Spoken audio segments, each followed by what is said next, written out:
Having said that, now we'll come to PSA of महराज मलिक, क्योंकि वो भी एक जनता से चुने हुए इंसान है, लोगों से प्यार करते हैं। अभी तक की पोजीशन ये है, रवीश एंड राजा भैया, बात करना ज़रूरी है। एक ना मुझे लग रहा है कि somewhere things are not getting clear. Media के अंदर भी जो रिपोर्टें आ रही हैं, सोशल रिपोर्ट्स भी जो आ रही हैं, वो कुछ क्लियर नहीं हो रही हैं।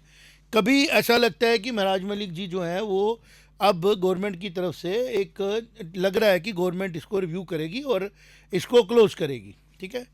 और कभी ऐसे हो जाते हैं ना, एक ट्रिगर होता है, मुझे लगता है 2-3 स्टेटमेंट्स मैंने देखी जहां गवर्नमेंट में बैठे लोग भी तो इंसान ही है ना। इंसान के अंदर जो ट्रेड्स होती हैं, ईगोइस्टिक हो जाना, आई एम राइट एटीट्यूड हो जाना, मतलब एक नॉन कंप्रोमाइजिंग पोजीशन में चले जाना, तो उससे चीज़ें जो हैं वो आने वाले समय के लिए ठीक नहीं रहती हैं। तो ये चीज़ें इस टाइम महराज मलिक के केस में कंफ्यूज हो चुकी हैं। गवर्नमेंट को लगता है कि मैं पीएस से पक्का कर देती हूँ तो जुडिशरी से रिलीव मिल जाए, ठीक है। जुडिशरी के पास केस किया, उन्होंने माइनर्स ऑर्डर भी दिया कि अभी आप चार्जशीट फाइल मत करो, ठीक। मीडिया में कुछ लोग डर रहे हैं कि हम क्या करें क्या नहीं करें, रिपोर्टें क्लियर नहीं हो रही हैं। कभी ऑफिसर्स के फेवर में रिपोर्ट आ जाती है, कभी महराज मलिक जी के फेवर में आ जाती है। और बड़ा सवाल इसमें पूछा जा रहा है कि क्या ये सच है, क्या ये सच है कि एक ही जहाँ पे हमारे रिस्पेक्टेड डीसी साहब डिस्पेंसरी लेके जाना चाहते थे, उस घर में ऑलरेडी 3 इंस्टीट्यूशन गवर्नमेंट के रेंट पे हैं। क्या ये सच है? जो मीडिया में रिपोर्ट हो रहा है कि जिस घर में डीसी साहब की कमेटी बनाई गई, कमेटी ने कहा कि आप ये वाला प्राइमरी सेंटर ले जाएं, उस घर में ऑलरेडी 3 चल रहे थे गवर्नमेंट के ही, कोई अलग अलग डिपार्टमेंट्स के, और उसको अच्छा रेंट मिल रहा था। और एमएलए साहब का कहना था कि यार एक ही को क्यों देते हो 4, किसी और को। अगर ये सच है तो इसके ऊपर अलग से इंक्वायरी करनी चाहिए कि क्या रीज़न था कि जो government of represented by DC Doda, वो ऐसा क्या क्यों कर रही थी कि एक ही आदमी को तीनों, एक ही फैमिली को तीनों।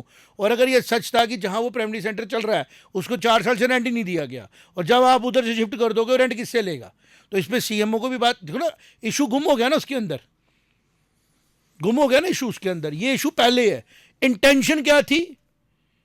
क्योंकि अगर आप किसी क्राइम को देखते हैं, मैं लॉयर तो नहीं हूं लेकिन जितना लॉ के साथ वाबता रखते हैं, इंटेंशन क्या है, क्यों किया गया, क्या कारण था करने का, ठीक है ना। तो ये इंटेंशन तो पता लगनी पड़ेगी कि एमएलए का नेचुरली कारण है कि चीज़ें डिवाइड करके दे दो, सब लोग मेरे वोटर हैं, मेरे सपोर्टर हैं, मेरे साथ खड़े होते हैं, मैंने गांव में जाना है, मैंने उसको फेस करना है। तो अगर कोई बोलेगा कि एक ही घर को तुमने सारा कुछ दे दिया तो क्या मतलब हुआ? अगर 4 हैं, नहीं एक को देना है, किसी को 2, किसी को 1 दे दो और अपना घर चलाओ।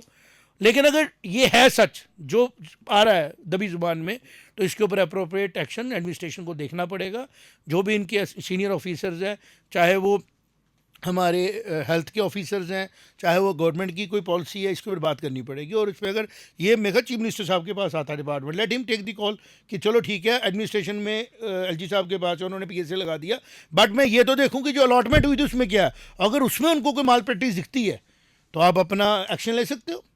क्या गलत है? व्हाट डू यू से? जी जी बिल्कुल। देखिए, ये बात तो उभर के बाहर आएगी, और कुछ हद तक ऐसा लग रहा है कि जिस तरीके की वारदातें हम देखने को मिल रही है, हमें महराज मलिक का केस हो गया, आज एक और केस वो हुआ इसके आगे का टॉपिक लेंगे, जम्मू शहर में, तो कुछ थप्पड़ कांड। जी, थप्पड़ कांड एक ऐसा केस हुआ, उसमें ऐसा लग रहा है कि कहीं नरेंद्र मोदी जी की जो मेहनत है जम्मू कश्मीर के लिए पिछले 6 साल से, जो वो मेहनत कर रहे हैं, जो पैसा पानी की तरह बहा रहे हैं यहाँ का इंफ्रास्ट्रक्चर बढ़ाने के लिए, यहाँ हर चीज़ हर फैसिलिटी मुहैया कराने के लिए, कहीं अफसरशाही के चक्कर में वो गलत ना हो जाए कि अफसर्स की हाई हैंडीनेस के कारण वो चीज़ जो जनता उसको उल्टा ना समझे, और जो पुरानी 6 साल की मेहनत है वो कहीं वेस्ट ना हो जाए। तो कहीं ना कहीं जो होम मिनिस्ट्री है, होम मिनिस्ट्री को इसका संज्ञान लेना चाहिए और सैनिटाइज करना चाहिए हमारे जितने भी ऑफिसर्स हैं कि भाई आप देखिए, ये जनता है, आप यहाँ पे ब्रिटिश अम्पायर की तरफ से नहीं आए हैं, ये भारत है, ये देश है, डेमोक्रेटिकली इलेक्टेड रिप्रेजेंटेटिव्स का देश है, जहाँ कानून बनते हैं जनता की मर्जी से। तो वहाँ पे आप ऐसी अफसरशाही ना चलाएं कि जो लोगों को लगे कि जनरल डायर आ गए हैं हमारे इधर। तो बिल्कुल ये तो जायज़ बात है कि ये ऐसी हरकतें नहीं होनी चाहिए। और ये जो पीएसए की बात है, देखिए अब ये मामला जो है, ये मामला एक ऐसी जगह पे, जो ईगो की बात आप कर रहे थे, बिल्कुल ईगो वाली बात है, लेकिन अब जब पीएसए लग गया है तो अब थोड़ी सी गेंद एलजी साहब के पाले में भी आ चुकी है। एलजी साहब अगर अभी पीएसए हटाते हैं तो थोड़ी सी उनके जो डिसीजन मेकिंग है वो क्वेश्चन होने लग, उस पर सवालिया निशान खड़े हो जाएंगे कि भाई आपने लगाया और 6 7 8 दिन 10 दिन में आप हटा रहे हैं इसको, तो आपने कैसे लगाया इलेक्टेड रिप्रेजेंटेटिव पे। तो ये थोड़ा सा मामला भी पेचीदा हो चुका है। तो मुझे लगता है कि जो ये हमारे जो नेता है आम आदमी पार्टी के इकलौते एमएलए हैं, इनको राहत मिलना मुझे लग रहा है अगले कुछ दिन तक शायद देखिए, आसान ना स्पेकुलेशन हो। करना हमारा काम है, मीडिया का काम है, काफ़ी लोग स्पेकुलेशंस भी देखते हैं। चलो मेरिट्स पे बात करते हैं, इमोशंस को साइड पे छोड़ते हैं। Public safety act is an act which is coined to save the public. तो महराज मलिक जी पे पब्लिक को नुकसान देने का कोई ऐसा केस है नहीं है सामने। तो अगर आपको अफसरशाही का प्रेशर है, अगर आपको ब्यूरोक्रेसी का प्रेशर है, क्योंकि अभी फिर देखा गया कि इमोशंस में आके तनातनी हो जाती है, ये एक ऐसे रेजिस्टेंस जो होगी पब्लिक रिप्रेजेंटेटिव पब्लिक सर्वेंट्स के बीच में। आइडियोलॉजिकल डिफरेंस ये होता है कि मैं कुछ करना चाहता हूँ, मेरा मुलाजम भी करना चाहता है और हम दोनों करना चाहते हैं, बट हमारा काम करने का तरीका अलग हो सकता है। अब ये हो गया, अगर हमारी इंटेंट है कि हम सर्विस करना और अगर हमारी इंटेंट है बेनिफिट लेना चाहते हैं, फिर झगड़ा होता है। फिर ये झगड़ा होता है कि कौन ज़्यादा प्रॉफिट ले गया, कौन ज़्यादा माइलेज ले गया। तो अगर सिविल सर्वेंट्स पब्लिक रिप्रेजेंटेटिव्स को क्रेडिट लेने दे रहे हैं तो उन्होंने एक्शन लड़नी नहीं है। और अगर वो देख रहे हैं कि जो पब्लिक का रिप्रेजेंटेटिव है वो अंडर हैंड काम कर रहा है और पब्लिक को धोखा दे रहा है, तो उनके पास सारा डाटा है, तो उनको ओपन कर देना चाहिए कि जी आपके जो एमएलए हैं वो इस तरीके से फंड्स इधर उधर करवा रहे हैं जो मैं नहीं करूँगा। मेरा काम है पब्लिक की सर्विसेज को गारंटी करना, क्योंकि मुझे तनख्वाह मिलती है, मैं कमीशन एजेंट नहीं हूँ किसी का यहाँ बैठा हुआ। लेकिन पावर तो है ना, एक दरबान के पास पावर तो है ना, दरबार के अंदर किसको जाने देना है। वो पावर का अगर नजायज़ इस्तेमाल कहीं ना कहीं हो रहा है उसके ऊपर बात करनी भी ज़रूरी है, बड़ी मस्ट है। और इसी इंसिडेंट को स्टडी करना पड़ेगा कि हम इसको गहरे तरीके से स्टडी करें, प्रूफ्स देखें। जहाँ पे मैं तो बोलूँगा कि वी विल ट्राई कि हम जाएं डोडा में और वाकई में जाके देखें कि क्या एक ही घर में 3 सेंटर चल रहे हैं और चौथा उसको दिया गया, और अगर दिया गया व्हाट आर द मेरिट्स। और अगर महराज मलिक के इस पॉइंट को उठाने पे उसको पीएसए स्लैब करके रोका गया और अलग अलग लोग सेटिस्फाई हो गए, वो भी सेटिस्फाई हो गए जो एमएलए यहाँ लड़े थे, नेचुरली एलजी ऑफिस के ज़्यादा करीबी हैं। अगर ये तरीका था कि एलजी ऑफिस के करीबी हैं, या कुछ जो फैनेटिक लोग होते हैं जो एक्सट्रीमिस्ट बिहेवियर के होते हैं, चाहे वो किसी भी एंड के हों, ठीक है ना, वो सेटिस्फाई किए जा रहे हैं कि भाई हमारे हाथ में हम देखेंगे, फिर कल उनके हाथ में आएगी वो भी एक्सट्रीम करेंगे, तो इससे तो जनता का भला दिन होगा। हमें देखना है मेरिट। तो मीडिया का काम होता है, हमारे जैसे लोगों का काम होता है कि कोई भी एक्सट्रीमिस्ट ना हो, क्योंकि भारतीय सभ्यता में एक्सट्रीमिज्म को गलत कहा गया। गीता में सीधे सीधे कहा है कि किसके लिए योग सिद्ध होता है, ना ज़्यादा खाने वाले का, ना ज़्यादा सोने वाले का, ना बिल्कुल नहीं खाने वाले का। जो मीडियम रास्ते पे चलता है उसी के योग सिद्ध होते हैं, ये गीता में कहा है। तो भारत गीता को फॉलो करने वाला देश है। एडमिनिस्ट्रेशन शुड बी ऑन गीता। अगर महराज मलिक ने आपके साथ गुस्ताखी की, आज वो लगभग अरेस्ट है, जेल में है, फैमिली से दूर है, नीचे चटाई पे सो रहा है, लगभग उसको कानून ने अपना रूप दिखाया। अब अगर आप एक्सट्रीम हो जाते हो कि मैंने कन्फर्म करना है, तो पूरी ज़िंदगी तो रख नहीं सकते उसको। तो हिस्ट्री याद रखिएगी कि आप एक्सट्रीमिस्ट हो, अगर वो एक्सट्रीमिस्ट था तो आप भी हो। और अगर आपके पास प्रूव है कि उसके बाद फंडिंग गलत रास्ते से आई है, ओपन करो, पेश करो। डोजियर में आपने अगर 1000 पेज का डोजियर है तो आप ग्रामर के ऐसे लिखते रहो। ब्यूरोक्रेटिक एसेस क्या होते हैं? ब्यूरोक्रेटिक एसेस होते हैं you want to order cup of coffee, example दे रहा हूँ। आप चाय का कॉफ़ी बोलते हो, यार राजू जी चाय के 2 कप लाना। ब्यूरोक्रेसी में क्या होता है, Mr. Raju, you are that person, you live there, you go to that place, you are appointed on this, your tasks are this, you have been here by order to bring a cup of water, put it in a kettle, boil it for 10 minutes, put sugar, put your tea leaves and further boil it for 10 minutes, and then you will come to my office with the ready cup of coffee, not poured in the kettle, and after that you pour into the kettle, serve to me. Understand what I'm saying? तो dossiers में merit क्या है और type क्या किया गया हुआ है, वो कोर्ट्स का काम है देखना। मैंने एक एग्जांपल दी जस्ट टू हैव एन, जिसको बोलते हैं ना आइडिया, कि महराज मलिक पे अगर कोई भी ऐसा है आपके पास प्रूफ एजेंसीज के पास कि कोई चुन्नी भी कहीं से आई है, तो पब्लिक डोमेन में लाइए, ताकि जो डिसेंट पैदा हो रहा है उन लोगों के मन में, जो लोग सोचते हैं कि दोनों सरकारें एक्सट्रीमिस्ट बिहेव कर रही हैं, तो सामने आ जाए। हम सच के प्रेरी हैं। हम चाहते हैं अगर महराज मलिक ने कोई भी ऐसा काम किया जो नेशन और समाज के खिलाफ है, तो पब्लिक डोमेन में आना चाहिए, अपार्ट इसके कि उनके मुंह से गलत लफ्ज़ निकले हैं डीसी साहब के लिए। जी। कोई भी किया है, अगर उन्होंने शराब की बात भी की है तो जर्निक बात उन्होंने की है, लिहाजा ऐसा है। आज भी हम कश्मीरियों से बात करते हैं, जम्मू के डोडा बदरवा किस तू करके बात करते हैं, वो हम समझते हैं कि लिहाजा ऐसा है। फादर को भी तू करके बोलती है, क्योंकि हिंदी उनकी लैंग्वेज नहीं है, ठीक है ना। हमने देखना कश्मीरी में कैसे बोल रहे हैं, जैसे तू कल बात कर रहा था, मैंने बोला तू कहना परसों किया था, मैंने कहा कौन सा वाला परसों, कश्मीरी वाला परसों या जम्मू वाला परसों।